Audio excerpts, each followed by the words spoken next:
Bwana Yesu asifiwe. Bwana Yesu asifiwe kanisa. Ninamshukuru Mungu tena kwa ajili ya siku nzuri ya leo ambayo amenipa kibali ya kusimama mbele yenu. Lakini namshukuru Mungu kwa kunipa kibali cha kuweza kuwepo, maana ni neema tu hii pia. Basi wapendwa wetu, tunaendelea leo kwa habari za Roho Mtakatifu. Faida za kuwa na Roho Mtakatifu. Unapotoa definition yake, yani maana ya Roho Mtakatifu, unajikuta automatically umetaja kazi zake. Maana unaposema ni msaidizi, unaposema ni mwalimu, ukisema ni kiongozi, tayari wewe unataja majukumu alionayo kwenye maisha yangu mimi kama Mkristo. Hasa tunaposema kuna faida za kuwa na Roho Mtakatifu, unaziona tu kwenye maana, kwenye majukumu, unaona faida ya wewe kuwa na Roho Mtakatifu. Lakini kitu kikubwa ambacho tunatakiwa tujue sahihi ni kwamba mimi ninapokuwa na Roho Mtakatifu, Roho Mtakatifu ananifanya mimi kuwa madhabahu. Nafikiri nikisema madhabahu tunaelewana. Madhabahu ni mahali ambapo Mungu anakaa, labda sema inakuwa mimi madhabahu ya Mungu. Yaani kwa sababu Roho Mtakatifu yuko ndani yangu, mimi nimefanyika kuwa makao ya Mungu. Ndio maana neno linasema kwamba yeye atakaa ndani yenu na katikati yenu atatembea. Sasa tuache yeye katikati yetu atatembea. Amekaa ndani yangu. Kama Mungu amekaa ndani yangu, yani Mungu aliyeziumba mbingu na nchi, jamani, amekaa ndani yangu. Manake mimi siwi mtu wa kawaida tena. Ndio maana Sauli alipokuwa anaenda kutafuta nyara, anasema utakutana na watu. Yani wale watu utaanza kutabiri. Utakapokutana na nguvu za Roho Mtakatifu, ataanza kutabiri na yeye atakuwa mtu mwingine. Kwa nini nakuwa mtu mwingine? Nakuwa mtu mwingine kwa sababu ya kile kitu kilichoongezeka ndani yangu. Mimi na mtu asiyeokoka tunatofautiana nini? Tunatofautiana kwamba yeye na mimi nguvu za Mungu, Mungu mwenyewe anakaa ndani yangu. Wote tuna mikono sawa, tuna miguu sawa, tuna ufahamu sawa, lakini tulioumbiwa. Lakini mimi kwa uwezo wa nguvu za Mungu zilizoko ndani yangu, ninaanza kujitofautisha na watu wengine. Kwa nini tunasema hivyo? Ikiwa mimi nina nguvu za Mungu ndani, kuna namna na yatazama mambo tofauti na mtu ambaye hana nguvu za Mungu ndani yake. Kuna namna mimi nakumbuka vitu ambavyo yeye mwingine hawezi kukumbuka. Tumesema Roho Mtakatifu atatufundisha yote na kutukumbusha yote. Uwezo wa nguvu za Roho Mtakatifu ndani yangu, unakuta kuna jambo ambalo mimi nilikuwa nimelisahau, lakini kwa sababu ndani yangu yupo Roho Mtakatifu, nikasema jamani, kuna kitu fulani nimekisahau. Hata ndoto tu, mimi kuna ndoto nimeisahau niliota. Nikimwambia Roho Mtakatifu, naomba unikumbushe, maana umesema utanikumbusha yote. Jamani, ndoto inakuja. Wiki hii ifanye kuwa ya practical, yani ifanye kuifanyia kwa vitendo. Yani isiwe tu habari kwamba Roho Mtakatifu anamuongoza mtu, Roho Mtakatifu anamfundisha mtu, Roho Mtakatifu anamsaidia mtu. Ifanye kwa vitendo, ili wewe mwenyewe uwe shahidi wa kwamba jamani, wanapoongelea Roho Mtakatifu anamsaidia mtu sio kweli. Yani wewe mwenyewe ndio uwe shahidi. Kitu ambacho naamini hakiwezi kutokea kwako, mradi tu ukamtambua huyu Roho Mtakatifu kwamba yupo kwenye maisha yangu. Na Roho Mtakatifu wewe unaongoza. Mimi Nice Ngasala, mimi niko hapa, ninaomba unisaidie, uniongoze, uone kama hata kuongoza. Na kuonyesha kama na kuongoza, utakapokuwa umefanya kitu ambacho hakiko sawa, utajiraumu. Uko kujiraumu si wewe, ni Roho Mtakatifu anakuambia, ndugu yangu, mbona tena umeniacha? Tulipatana tutafanya kwa pamoja, mbona umefanya mwenyewe? Bwana Yesu apewe sifa. Kwa faida tunazipata za kuwa na Roho Mtakatifu kwenye kazi zake. Ninaposema atakuwa mwalimu wangu, atanifundisha kila kitu. Wapendwa, tumeambiwa hapa duniani sisi ni wageni. Mahali kokote ambako wewe ni mgeni, si unatakiwa uelekezwe vitu. Lakini Roho Mtakatifu ni mwenyeji wetu. Roho Mtakatifu alikuwepo tangu dunia inaumbwa. Tunaona, tumesema jana kwenye Mwanzo kwamba Roho wa Bwana alitulia juu ya maji. Mungu akaanza kutamka, vitu vinatokea. Maana yake tunaye mwenyeji anayejua hii dunia kuliko mimi ninavyoijua. Anayejua mahali kuliko mimi ninavyojua. Sasa kama ninaye mwenyeji, ninaye mzoefu, ninaye anayejua historia, maana yake huyo ni rahisi kuniongoza mimi. Ndivyo ilivyo na sisi na Roho Mtakatifu. Roho Mtakatifu ni mwenyeji hapa duniani, alifika hata sisi hatujawahi kufika. Yaani hata hatujawaza kwamba tutakuja. alikuwepo tangu inaumbwa misingi ya dunia. Kwa hiyo tunayo faida ya kuongozwa na Roho Mtakatifu kwa sababu yeye ni mwenyeji wa mambo yote. Yeye ni mwenyeji wa chakula unachokula, anakifahamu kwamba ni chakula gani hakifai kwenye mwili wa binadamu, kikiliwa wakati fulani, anafahamu. Hawa watu wote wanaofundishwa kuhusu vyakula ni kwa uwezo wa Roho Mtakatifu huo ufahamu. Issue iko hivi, tunafikiri kwamba hii science tunayoisoma, tunayoijua, tumefundishwa na mwalimu fulani, tunajua ni mwalimu fulani ndio anayefundisha, ndio anayejua. Kitu kingine kinachotuathiri tusiweze kuongozwa vizuri na Roho Mtakatifu ni elimu tulizo nazo, ni ufahamu nilio nao. Yaani mimi huwezi kuniambia kitu ambacho nimesoma darasani miaka mitatu, walimu wakanielewesha, nikafanyia mtihani na nimepata A. Hasa wewe unaniambiaje kirahisi rahisi hivyo? Na bahati mbaya sana mambo ya Roho Mtakatifu, Roho Mtakatifu hakulazimishi kukushindilia vitu. Anakuambia kwa upole, hichi kiko hivi na hivi na hivi. Ukiingiza sayansi anatulia.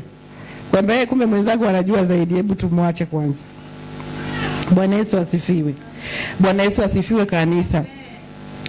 Faida nyingine ni kwamba Roho Mtakatifu yeye kama Mungu anajishughulisha na mambo yetu. Tukasema kwamba neno linasema Roho Mtakatifu anatutamani kiasi cha kuona wivu. Sasa ananitamani mimi kiasi cha kuona wivu, anataka nini? Kwa faida yangu tu, wala yeye hana cha kupoteza. Kwa sababu ninayeumia na kulia ni mimi. Lakini hapendi nifike kwenye stage hiyo. Ndio maana anajishughulisha sana na mambo yangu. Sasa mtu anayejishughulisha na mambo yako, jamani, kwa nini mtu huyo wewe usimpende? Mtu ambaye yupo kwa ajili yako. Jamani, kwenye dunia tulionao sasa hivi kumkuta mtu ambaye yupo kwa ajili yako, unajua ni ngumu sana. Katika hali ya kibinadamu, hata tuwe na urafiki kiasi gani, kuna mambo tu utayafanya wewe mwenyewe, yani mimi sitaweza kuhusika. Yani huwezi kuniambia kwamba nice jamani, yani naona tumbo linaniuma, unanisaidiaje? Nitasema kunywa panado. Hizo panado labda sasa zisipokusaidia, sasa twende hospitali na kusindikiza, lakini maumivu unayo wewe. Lakini jamani, huyu Mungu wetu sisi ana uwezo wa kutuchukulia maumivu yetu. Ana uwezo wa kutuchukulia mizigo yetu. Anasema siku hiyo mzigo mzito utaondolewa mabegani mwako kwa kule kutiwa mafuta. Mafuta ni ya nani? Ni mafuta ya Roho Mtakatifu. Kwamba mimi nina jambo fulani linanisumbua, lakini litaondolewaje? Linaondolewa na Roho Mtakatifu. Nimewahi kusema kwamba mtu anaweza akawa na tatizo lake liko pale pale na wala halija solved, nisemeje, halijatatulika, lakini huyu mtu tunamshangaa ana uwezo gani wa kucheka, mbona ana ujasiri hata wa kupendeza kwa changamoto tuliosikia anayo, anawezaje? Ndio huu sasa msaada wa Roho Mtakatifu, kwa sababu yeye anatuchukulia mizigo. Mimi ndani yangu nina mzigo mzito, kiukweli siwezi kuubeba. Roho Mtakatifu kama Mungu anaubeba kwa niaba yangu. Wananishangaa nawezaje kucheka katika kipindi hichi kigumu, maana kila mtu anakijua hapa mtaani kwamba udada ameachika, kila mtu anajua. Lakini anawezaje kucheka kwamba huyu dada ameshindwa kuwalipia watoto wake ada, kila mtu anajua watoto wamerudishwa? Anawezaje kuimba? Ujasiri wa kuimba anautoa wapi?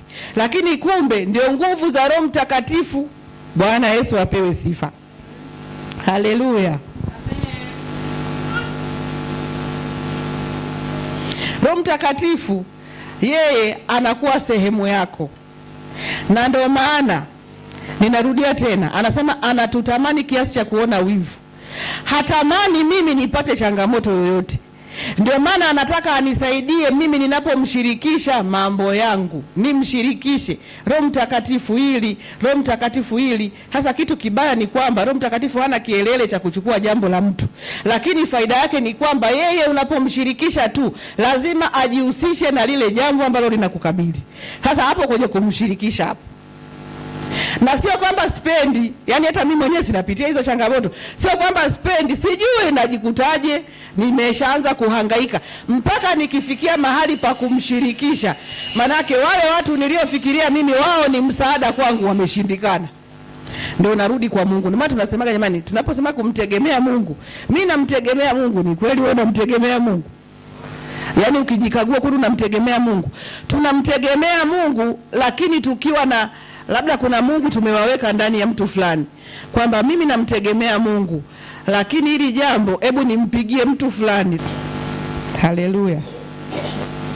Sasa tutaongelea habari ya kuongozwa na Roho Mtakatifu tena. Kuongozwa na Roho Mtakatifu. Huyu ambaye tunasema tunapata faida zake.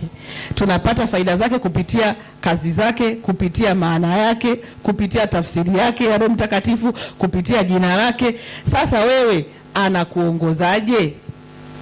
Kwanza, Roho Mtakatifu anamuongoza mtu yule ambaye yuko tayari kuongozwa naye. Hilo ni jambo la msingi. Hiyo tunajua kabisa. Anamuongoza mtu yule ambaye yuko tayari kuongozwa naye. Hauko tayari kuongozwa na Roho Mtakatifu wala hawezi kukulazimisha. Yaani yeye ni mtu mwanana sana, yani halazimishi vitu, haupendi kuongozwa naye wala yeye hatajishughulisha na wewe, atakuacha tu. Tunasema kwamba Roho Mtakatifu anamuongoza yule ambaye anataka kuongozwa naye. Na wale wanaoongozwa na Roho wa Bwana, hao ndio wana wa Mungu. Sasa hiyo tuifungue kwenye Warumi 8:14. Kwa kuwa watu wote wanaoongozwa na Roho wa Mungu, hao ndio wana wa Mungu. Yohana 16:7 inasema hivi, lakini mimi nawaambia iliyo kweli, yawafaa ninyi mimi niondoke. Kwa maana mimi nisipoondoka, huyo msaidizi hata kuja kwenu, bali mimi nikienda zangu nitampeleka kwenu. Yaani kwamba Yesu alipokuwa anaondoka akasema inafaa mimi niondoke. Yaani inafaa, yaani ni bora, yaani ni vizuri mimi niondoke. Alafu mimi nikishaondoka nitawaletea msaidizi.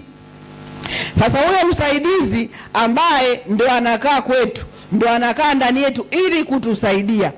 Lakini pia tukumbuke neno la jana tumesema kwamba nanyi mtapokea nguvu atakapowajilieni huyo Roho Mtakatifu. Tutapokea nini wapendwa? Tutapokea nguvu. Aliposema kwamba yanifaa mimi niondoke lakini nitawaletea msaidizi, Roho Mtakatifu. Huyo Roho Mtakatifu ukisoma kwenye Matendo wanasema kwamba mtapokea nguvu, kwa maana ya kwamba Roho Mtakatifu ni nguvu. Na wanaoongozwa na Roho wa Mungu, hao ndio wana wa Mungu. Sasa sijui vice versa is true. Manake kwamba wewe kama hauongozi na Roho wa Mungu, ina maana wewe hauwezi kuwa mwana wa Mungu. Hivi unafikiri ni kwa nini anasema kwamba wanaoongozwa na Roho wa Mungu hao ndio wana wa Mungu? Kwa sababu wewe ambaye uko nje ya Roho Mtakatifu, maana Roho Mtakatifu ndio Mungu mwenyewe. Yaani tuko tayari kwa kweli kama vitu vya duniani tuvikose, lakini mbinguni jamani twende. Kwa hiyo kila mtu ambaye ameamua kumpokea Yesu, ameamua ili aweze kwenda mbinguni. Sasa ili uweze kwenda mbinguni unahitaji nguvu ya kupita kwenye hiyo njia ya kwenda mbinguni. Na nguvu hiyo aliyenayo ni Roho Mtakatifu. Na njia hii tunayoipita anayeweza kutuwezesha sisi tufike ni Roho Mtakatifu. Anayejua yote, anayeweza yote ni Roho Mtakatifu. Kwa maana ya kwamba ukiwa Mkristo hauna namna ya kukwepa wewe kuongozwa na Roho Mtakatifu. Yaani hauna namna. Unless useme kwamba mimi kwa kweli jamani, yaani nipo tu, lakini kwa habari ya mbinguni hapana. Kwa nini tunasema kwamba lazima uongozwe na Roho Mtakatifu? Roho Mtakatifu ndiye atakaye kuwezesha kuyafanya hayo ambayo Mungu ameagiza uyafanye. Jana tumesema vizuri jamani, pasipo yeye hatuwezi jambo lolote. Manake hata wewe huwezi kuacha dhambi. Manake wewe huwezi kuacha kuuzinzi wapendwa, huwezi kuacha kuwa mchoyo. Yale yote ambayo Mungu hayapendi ili wewe uweze kuufikia utakatifu, hakuna atakayeweza kufanya bila msaada wa Roho Mtakatifu. Ndio maana hata wale wanafunzi akasema msitoke mpaka mtakapovikwa uweza kutoka juu. Maana yake mimi nivikwe uweza wa kuweza kutembea kwenye wokovu. Wokovu jamani, bila Roho Mtakatifu haiwezekani. Hakuna anayeweza kuimba, hakuna anayeweza kuhubiri, hakuna anayeweza kudumu kwenye wokovu pasipo Roho Mtakatifu. Roho Mtakatifu ndio kuhimiza wewe uje hapa kanisani, sio nguvu zako mpendwa. Hakuna mtu anaweza kusema mimi kwa kweli nishaona imefika saa 10 ni kanisani bila msaada wa Roho Mtakatifu, kwa sababu shetani yupo kutuzuia kwenye mambo ya kimungu. Kwa hiyo ikiwa shetani yupo kutuzuia kwenye mambo ya kimungu, maana yake ni kwamba lazima iwepo nguvu ya ziada ya kimungu ili sisi tuweze kutoka kwenye hayo. Bwana Yesu apewe sifa. Haleluya wapendwa. Kwa hiyo hakuna Mkristo, hakuna wokovu nje ya Roho Mtakatifu. Kwa hiyo Roho Mtakatifu, tunaposema hii wiki ya Roho Mtakatifu, jamani, niwe mwenyewe kwa nafsi yako, kwa kiu yako, kwa kupenda kwako. Tuna wimbo tunasema nafsi yangu ya kutamani. Yaani utamani kweli. Yaani usiwe wimbo, utamani kweli. Sema Roho Mtakatifu, mimi nisaidie, maana siwezi peke yangu. Nahitaji kuongozwa na wewe. Sisi ni wageni. Ni wageni kwenye mji huu. Mwenyeji wetu ndo anajua pa kukanyaga. Hauwezi ukamjua Mungu bila Roho Mtakatifu. Huwezi kulielewa neno la Mungu bila Roho Mtakatifu. Huwezi kufanya matendo ambayo Mungu ametuagiza bila Roho Mtakatifu. Sasa ikiwa ni kwa uwezo wa Roho Mtakatifu, unaepukaje wewe kuwa na Roho Mtakatifu? Kwa maana ya kwamba kitovu chetu cha wokovu, kitovu chetu cha Ukristo ni nguvu ya Roho Mtakatifu kwenye maisha ya muamini. Haleluya. Naomba tusome Matendo 1:8 ambayo nilikuwa naiongelea hapa. Mtapokea nguvu. Sasa hii nguvu inanisaidia mimi kufanyaje? Jamani, ni nguvu kwenye kila kitu. Kwa hiyo hakuna kitu ambacho mtu anakiweza bila nguvu ya Mungu. Hasa hiyo nguvu ya Mungu anasema mtapokea nguvu. Jamani, jana tumeongelea hata nguvu ya kusamehe. Siwezi mimi kusamehe bila nguvu ya Roho Mtakatifu wapendwa. Kwa hiyo kumbe wakati mwingine jitengenezee mazingira ambayo yatakufanya wewe uwe rohoni. Inaruhusiwa jamani. Ndio nimeelewa, ndio maana tuliambiwa kwamba ukiomba fumba macho. Hivi kwenye Biblia kuna mahali mchungaji amesema ukiomba fumba macho? Haipo, lakini ni hekima. Ni hekima ya kufumba macho. Kwa sababu nikifumba macho sioni kitu. Kuna vitu vingine tunaweza kuona tu kwamba hivi kwenye Biblia kuna mahali wanasema ukiingia kanisani utoe mlio. Hamna walipoandika, ila ni hekima. Umeshaingia kwenye uwepo wa Bwana. Tulia. Umsikilize Mungu, yani iwe wewe na Mungu tu. Lakini ukianza kuingiza vitu vingine, maana yake wewe umeanza kutoka kwenye uwepo wa Bwana. Lakini mambo hayo yote wapendwa yanawezekana ikiwa tu nguvu ya Roho Mtakatifu ipo ndani. Jana tumesema sisi ndani yetu sisi ni kama betri. Yaani kuna wakati ukikaa nje ya uwepo wa Mungu unajikuta kabisa umeshuka chini, umeanza kufanya hata mambo ambayo ulikuwa umeona sasa hivi hili ni dhambi. Sasa hizi umeanza kulitafutia mstari wa kulisimamia kwamba sio dhambi. Si unajua unaweza ukapata mstari kwamba watu hawaielewi Biblia bwana. Ukisoma vizuri wala haimaanishi hicho walichoelewa. Lakini hata wewe ulivyokuwa vizuri rohoni ulitafsiri vile wanavyotafsiri wao. Ila ulipoanza kuondoka umetafuta mstari mwingine ambao unaweza ukakulinda. Kwa nini sasa? Lazima kila wakati uhakikishe umejijaza nguvu za Roho Mtakatifu ndizo zikuongoze. Biblia inasema hivi, ikiwa Roho Mtakatifu aliyemfufua Yesu siku 3 amekufa kaburini anakaa ndani yenu, na yeye atafufua vitu vilivyokufa. Kinachofufua vilivyokufa kwenye maisha yangu ni ile nguvu. Kilichoweza kuviringisha lile jiwe, ukisoma kwa wana teolojia wanasema sijui lilikuwa na kilo 100 ngapi, wanazitaja wenyewe kwenye sijui Kiebrania sijui nini. Maana yake hakuna mtu ambaye angeweza kulisukuma, lakini kwa nguvu ya Roho Mtakatifu liliviringishwa likakaa pembeni, malaika akalikalia. Kwa hiyo nguvu ya Roho Mtakatifu kwa Mkristo yoyote hauna namna ya kuepuka. Yaani sio jambo la kusema mimi nimeamua kuwa naye, ambao wanataka kuongozwa jamani waongozwe, sisi wengine tumeamua tusiongozwe. Hicho kitu hakipo. Labda haujaamua kuwa Mkristo, labda haujaamua kuendelea kuwa mshindi, kwa sababu anayetushindia ndani yetu. Hata ukija kutoa ushuhuda hapa mbele kwamba mimi nilikuwa na jambo 1 2 3 nikashinda hivi na hivi, ulishinda kwa sababu ya kufuata maongozi ya Roho Mtakatifu. Hasa ile nguvu ndio ikakutoa hapo. Huwezi kushinda mwenyewe mpendwa. Hata tunapoambiwa kwamba sisi tumeshindiwa kwa sababu huyu Roho Mtakatifu anayekaa ndani yetu ndio anayetusaidia tuwe washindi. Haleluya. Ikiwa ndiye Roho Mtakatifu ambaye anatuongoza, sasa tunatakiwa tufanyeje? Anakuongozaje? Yaani mimi nitajuaje? Sasa hapa anaongozwa na Roho Mtakatifu? Hapa napo tumekuwa tukipata shida sana kwamba hivi sasa mimi Roho Mtakatifu nitajuaje hapa nimeongozwa na Roho Mtakatifu? Roho Mtakatifu anatuongoza kupitia neno lake. Hayo tumeyasema jana kwamba Roho Mtakatifu kama sina neno hana siraha, hana kitendea kazi cha kunifanya mimi aniongoze.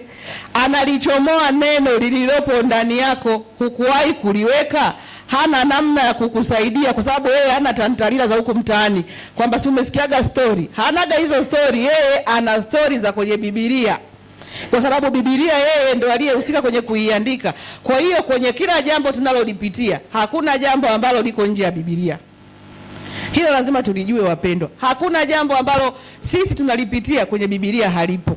Kwa hiyo sasa ninapokuwa nimejaza neno kwa wingi ndani yangu, kuongoza na Roho Mtakatifu ni rahisi sana, kwa sababu utaona neno linakuja ndani kwenye jambo linalokuhusu wewe mwenyewe na utajua. Sasa mimi kukuambia kwamba utajuaje ndio siwezi kukuambia, ila utajua, na utajua kwamba neno hili limekuja kwa sababu ya jambo hili. Bwana Yesu asifiwe. Lakini mtu mwingine sauti kabisa ana uwezo wa kuisikia ya Roho Mtakatifu akimoka hicho kitu hapana, sauti ya utulivu. Mimi nimewahi kuisikia hiyo sauti siku moja. Lakini watu wengi tunaongozwa kupitia neno la Mungu, tunaongozwa kupitia mawazo. Linakujia wazo ndani yako kwamba nice, unatakiwa kufanya 1 2 3. Na ndio maana sasa pointi namba 1 hatuna namna ya kuiepuka, kwa sababu Roho Mtakatifu hawezi kukuletea wazo litakalokuwa kinyume na Mungu. Sasa hata hilo wazo sasa, wewe kama hauna neno la Mungu utalipambanuaje kwamba liko sahihi au haliko sahihi? Kwa maana ya kwamba namna yote anayokuongoza, akuongoze kwa sauti, akuongoze kwa wazo, akuongoze kwa hisia. Maana kuna ile hisia kwamba naona ndani yangu sisikii kwenda, utasikia machale yalinicheza, nikaona hapana, siwezi kwenda. Yote hayo ni maongozi ya Roho Mtakatifu. Unataka kufanya jambo, unasikia huzuni, usikii furaha kufanya lile jambo. Yote hayo ni maongozi ya Roho Mtakatifu. Usikii kuchangamka au unasikia furaha. Unaposikia jambo la namna fulani, unasikia furaha. Biblia inasema mtatoka kwa furaha, mtaongozwa na amani. Unasikia amani kulifanya jambo hilo. Maana yake ni maongozi ya Roho Mtakatifu. Lakini katika hayo yote msingi wake uko katika neno la Mungu. Maanake hata shetani na yeye tunaambiwa kwamba kwenye neno linasema na yeye huwa anajigeuza kuwa malaika wa nuru. Hauna neno besti, utajuaje? Maanake neno ni msingi. Na ndio maana kwenye ni Waefeso ngapi ile? Ni Waefeso 4, ni Waefeso 1. Anasema na upanga wa Roho ambalo ni neno la Mungu. Maana neno la Mungu ndio chokitendea kazi cha Roho Mtakatifu. Akwambie kwa sauti, lazima wewe upime na neno la Mungu. Je, hichi nilichokisikia ni sahihi? Maana unaweza ukasikia kwamba ndugu, sauti hiyo ya utulivu, unaonaje ukichukua hiyo 2000 hapo? Sio yako. Na ni sauti ya utulivu. Nasema wamesemaga sauti ya Roho Mtakatifu ni ya utulivu. Sasa hiyo 2000 best yako uliweka hapo, manake ukuweka wewe, si ndio? Manake sio ya kwako wewe, hapo unataka uibe. Huwezi kuchukua kitu sio cha kwako. Ndio maana msingi wowote ule wa kuongozwa na Roho Mtakatifu lazima liwe neno. Chochote utakachokisikia liwe wazo, utalipima kwenye neno la Mungu kwamba hili wazo lilokuja ndani yangu ni sahihi. Kwamba bwana mbona huyu anataka akuoe na wewe umesumbuka sana kuolewa, olewa naye tu. Utasema sauti ilikuwa ya utulivu. Atakuwa ni Roho Mtakatifu, si ndio? Lakini je, neno la Mungu linakuruhusu wewe kuolewa tu na yoyote? Unaruhusiwa kuolewa na yoyote? Hili ni swali nalo la kujitafakarisha. Kwa hiyo Kuna namna nyingine inawezekana ambazo mimi sijazitaja hapa, ambazo labda wewe kwako unakuta zinatumika na Roho Mtakatifu. Lakini wapendwa, msingi wowote ule unaoongozwa nao, nimesema pima katika neno. Hicho unachokisikia, hicho unachotamani kukifanya, neno la Mungu linasemaje? Unaruhusiwa kukifanya na neno limekuruhusu kukifanya? Na yote haya ni kujihakikishia. Roho Mtakatifu hawezi kukuambia kitu kilicho kinyume. Yeye anatuambia mawazo yaliyopo kwa Mungu. Hata kama hilo wazo unaona limedondoka ndani yako, ni wazo ambalo limetoka kwa Mungu, manake litaendana na neno. Kwa hiyo kuna mawazo mengine yanakuja ndani yetu, ndio leo usiseme nikasikia kama kitu, nikaona kama kitu kimeniambia. Kitu gani kimekuambia? Na ili tuepukane na kusema kitu, jiweke na wewe jicondition kwamba mimi natawaliwa na Roho Mtakatifu, na wewe Roho Mtakatifu nimekukabidhi akili yangu, nimekukabidhi ufahamu wangu, nimekukabidhi kila kitu changu, niongoze wewe. Sasa ninaposikia kitu cha tofauti, pia Roho Mtakatifu naomba uniambie. Na wewe sasa tulia, nimesikia kwamba unatakiwa kuuza samaki.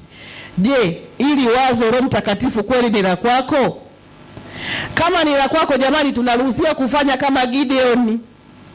Si tunakumbuka Gideon alisema, Mungu, ikiwa wewe ndiye uliyeniambia, nikiamka asubuhi nikute hapa pana umande hapa pakavu, si ndio? Bahati nzuri Mungu jamani ameturuhusu sisi kujithibitishia kwamba aliyesema ni yeye au sio yeye. Akamwambia akasema sawa. Alivyoamka asubuhi ni kweli akakuta kama alivyotaka yeye. Akasema hapana, nabadilisha. Nikute hapa aliposema pawe na umande ndio pawe na pakavu, pale aliposema pawe na umande pasiwe na umande ndio pawe na umande. Na ikawa hivyo. Kwani alikuwa ametenda dhambi gani? Ni kujithibitishia. Unajua kwa nini alikuwa anajithibitishia? Na yeye alikuwa ni binadamu kama mimi, alikuwa ni binadamu kama wewe. Jamani, saizi hapa madishi yana mambo mengi. Unaweza kusema hii ni sauti ya Mungu, kumbe sio yenyewe. Lakini pia ametupa viongozi, wapendwa. Mimi naye siwezi kuwa sawa na mchungaji. Siwezi kuwa na mchungaji sawa katika level zetu. Yeye anajua mengi kuhusu huyu Roho Mtakatifu. Mchungaji, mwambie tu nimesikia Roho Mtakatifu ananiambia hivi. Yaani yetu nikimwambia unasikia mwanangu huyo sio Roho Mtakatifu. Roho Mtakatifu hawezi kukuambia jambo la namna hiyo. Au atasema tuombe. Lakini mara nyingi tunaogopa kuambia viongozi kwa sababu naona kama anaweza akalikrash jambo langu. Na mimi nimeweza kugundua kitu kimoja. Shetani pia anaweza kutaka kujifanya mimi ni wazo la Roho Mtakatifu. Kumbe ni kile kitu ambacho mimi nimekuwa na tamaa nacho sana. Kwamba nataka kitu hichi. Sasa nasema Roho Mtakatifu, hebu niambie. Lakini mimi ndio nakitaka kweli kweli. Shetani ni rahisi sana kupita mahali hapo, si ndio jamani? Kuniletea sauti, kuniletea wazo, hata akaniletea hata andiko. Jamani, shetani naye ana maandiko. Lakini sasa nikiwa smart kweli, na nahitaji kweli, mimi sitaki kumkosea Mungu, na hapo sasa ndio penye hofu ya Mungu. Hivi ni kweli, sina uhakika, niwashirikishe wanaomjua Roho Mtakatifu zaidi, waliotembea naye miaka mingi zaidi, kwa sababu hata level za wokovu tunatofautiana. Kwa hiyo kuongozwa na Roho Mtakatifu ni lazima, wapendwa. Hakuna namna ambayo tunaweza tukabadilisha kwamba sasa nitakuwa siongozwi na Roho Mtakatifu, fulani atakuwa mbadala wa Roho Mtakatifu. Ni Musa aliambiwa kwamba nitakufanya kuwa kama Mungu. Kwa nani? Kwa Haruni. Ilikuwa ni kwa Farao, ni kwa Haruni. Maana na Haruni yeye ndo alikuwa nabii. Anakuwa anasema, Musa akisema yeye anaenda anatamka Haruni. Ndio maana hata wale manabii walikuwa wanasema Roho wa Bwana asema, au Bwana asema, au akisema anasema Bwana amesema, sio yeye amesema. Kwa hiyo sasa sisi tukitaka kujiongoza sisi wenyewe kwa uweza wetu na elimu, pia inawezekana, ujue. Inawezekana, si mengi tu tunayafanya, ila tunateseka, ila tunachoka, ila hadi tunajitaabisha, kwa sababu mambo hayako magumu hivyo tunavyodhani. Wokovu sio mgumu hivi tunavyodhani. Kwa nini wokovu umekuwa mgumu? Tunaona kwamba mbona sheria zimekuwa ni nyingi sana za wokovu. Hivi kweli mbinguni tunaweza nikaenda kweli mimi? Hivi unajua katika hali ya kawaida jamani, mbinguni uendi mtu Lakini kwa nini mbinguni tunaweza kwenda? tunaweza kwenda kwa msaada wa Roho Mtakatifu, kwa sababu sio kuweza kwangu mimi, sio kushinda kwangu mimi, ila ni yeye. Ndio maana jana tumesema kwenye tabia yoyote, kwenye jambo lolote ambalo mimi kwenye maisha yangu naliona limekuwa ni gumu, siwezi kulifanya, nimwambie tu Roho Mtakatifu, naomba unisaidie, nimeshindwa hili, nimeshindwa uzinzi, nimeshindwa uongo. Jamani, hamna mtu hapa akafikiri eti ameacha uzinzi eti kwa sababu yeye ameokoka, amempokea Yesu, bila nguvu ya Roho Mtakatifu. Kwa sababu ukiwa na mwili ndio unaoshindana na roho, mwili unatamani. Kwa hiyo kama mwili unatamani, usipodhibitiwa na Roho Mtakatifu, hicho kitu utakifanya tu. Bwana Yesu asifiwe. Bwana Yesu asifiwe kanisa. Kama kuna jambo ambalo naendelea kusisitiza, jamani, kaanze practical, kaanze mazoezi kwa vitendo kwenye haya ulioyasikia, kwamba Roho Mtakatifu, nimesikia hivi na mimi nisaidie. Inawezekana usiweze kwa siku hiyo moja, inawezekana usiweze kwa usiku huo moja, lakini kwa sababu umeamua kuchukua hatua, hautabaki kama ulivyokuwa.